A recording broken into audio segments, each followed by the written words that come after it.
நாகையில் பிரச்சாரம் மேற்கொள்வதற்காக தாவேக தலைவர் விஜய் வருகை தந்துள்ளார். இது தொடர்பான கருத்துக்களை நம்முடன் பகிர்ந்து கொள்வதற்காக தாவேக நிர்வாகி வாகை குணசேகரன் அவர்கள் இணைப்பில் இருக்கிறார். வணக்கம் சார். வணக்கம்மா. சார், திருச்சியை தொடர்ந்து இன்னைக்கு நாகையிலையும் விஜய் பரப்புரை மேற்கொள்ள இருக்காரு. அவரோட இந்த தேர்தல் பரப்புரை சட்டமன்ற தேர்தலில் தாக்கத்தை ஏற்படுத்துமா?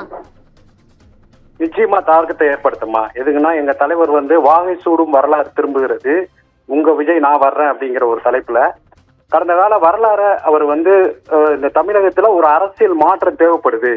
1967 பேரறிஞர் அண்ணா எப்படி திருச்சியில தேர்தல் அரசியலுக்கு வரணும்னு சொல்லிட்டு ஒரு திருப்புமுனை மாநாடுகளை நடத்தினாரோ, அதாவது ஒரு கூட்டத்தை திருச்சியில தான் தன்னோட பரப்புரை ஆரம்பிச்சாரு. அதே மாதிரி 1977 புரட்சி தலைவர் எம்ஜிஆர் அவர்களும் அங்கதான் பிரச்சாரத்தை ஆரம்பிச்சாரு திருச்சியில. அதன் அடிப்படையில திருச்சியை மையமாக கொண்டு தன்னோட தேர்தல் பரப்புரையை எங்க வெற்றி தலைவர் துவக்கினாரு. அதன் தொடர்ச்சியா இன்னைக்கு நாகப்பட்டினத்துக்கு வர்றாரு. நாகப்பட்டினத்துல லட்ச மக்கள் பெரிய ஆதரவு கொடுத்து ஒரே கூட்டமா மக்கள் தன்னெழுச்சியா இந்த அளவுக்கு திரும்பி திரண்டு வர்றாங்கன்னா, இது 1967, 77 அந்த வாகை சூடும் வரலாறு திரும்புகிறதுன்னு சொல்லிட்டு தமிழக மக்களுக்கு உணர்றது மாதிரி தான் இருக்கு.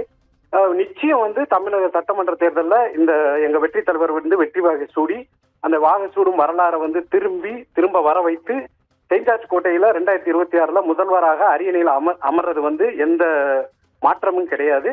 வாரமும் எங்களோட தலைவரோட ஆரவாரம் தொடருங்கிறதுல நிதர்சனமான உண்மை. நன்றி சார். இணைப்பில் உங்களது கருத்துக்களை பகிர்ந்தமைக்கு நன்றி.